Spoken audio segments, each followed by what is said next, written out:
Mobilisation des auto-écoles aujourd'hui à Lyon pour protester contre la réforme du code de la route. 300 millions d'investissements, 17 000 m² de surface de vente en plus. Le centre commercial de la Part-Dieu va faire peau neuve. Enfin, l'exploit de l'OL, victorieux hier au grand stade du PSG 2-1.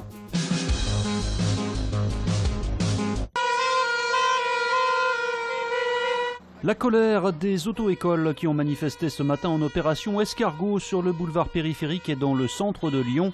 Ces professionnels dénoncent une réforme de l'enseignement du code de la route qu'ils jugent précipitée. Rien n'a été fait depuis 1998, donc on est tout à fait pour qu'il y ait une réforme, simplement qu'on nous laisse le temps de préparer nos élèves.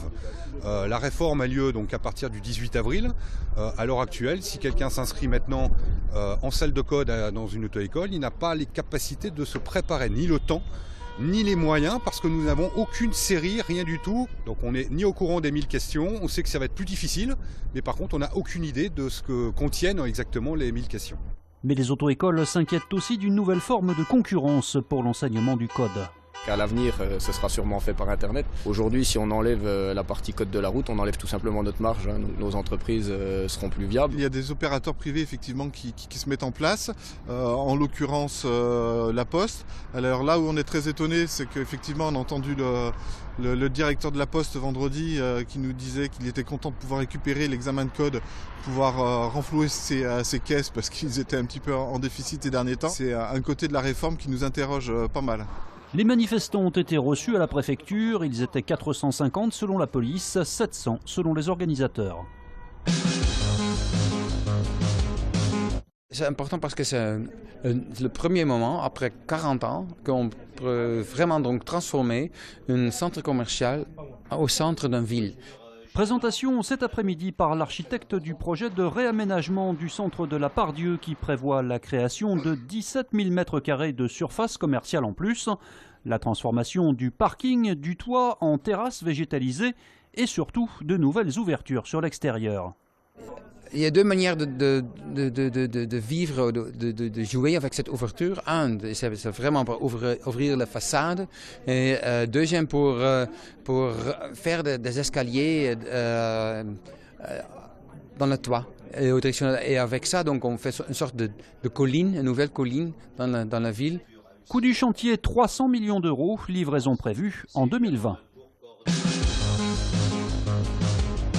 Le prêtre lyonnais et fondateur d'Habitat et Humanisme, Bernard Devers, vient de recevoir le prix de l'entrepreneur social 2016, un prix décerné par le Boston Consulting Group et la Fondation Schwab, qui ont ainsi souhaité récompenser son projet de résidence intergénérationnelle.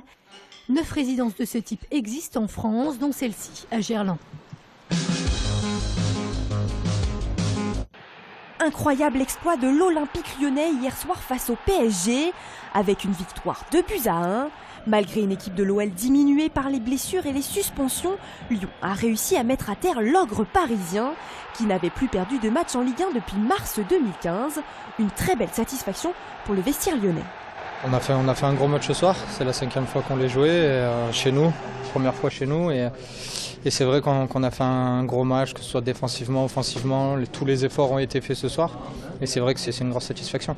Il fait partie des matchs de référence. On a eu un très bon contre Saint-Etienne aussi à domicile à Gerland. Donc voilà, ça fait partie aussi des matchs qui nous font énormément grandir psychologiquement et puis footballistiquement. Donc il faut vraiment s'appuyer sur ces performances comme ça pour les rééditer les journées suivantes.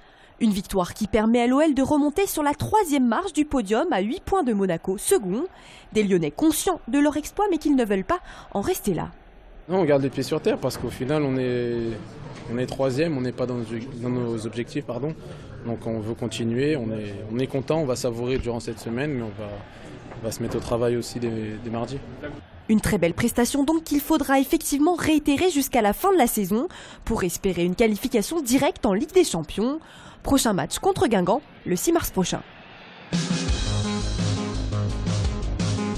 Une belle soirée au Parc OL qui s'est terminée tristement. Dans un communiqué publié dans la nuit, le club a annoncé la mort d'un supporter victime d'un malaise cardiaque. L'OL prévoit de lui rendre hommage lors du prochain match à domicile. Ce sera dimanche prochain face à Guingamp.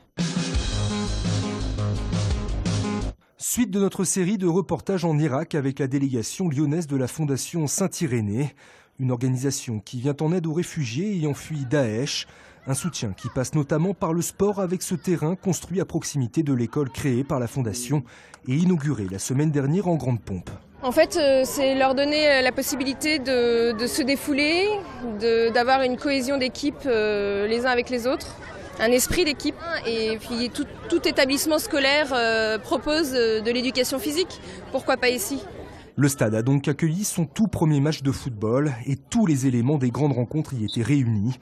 Une bouffée d'air pour ces petits Irakiens qui retrouvent le temps d'un instant l'insouciance de l'enfance, alors que dans le ciel, le balai des hélicoptères rappelle la réalité de la guerre. C'est toujours très important pour nous parce que vraiment ça nous encourage lorsque nous voyons nos enfants aussi contents et ça nous console.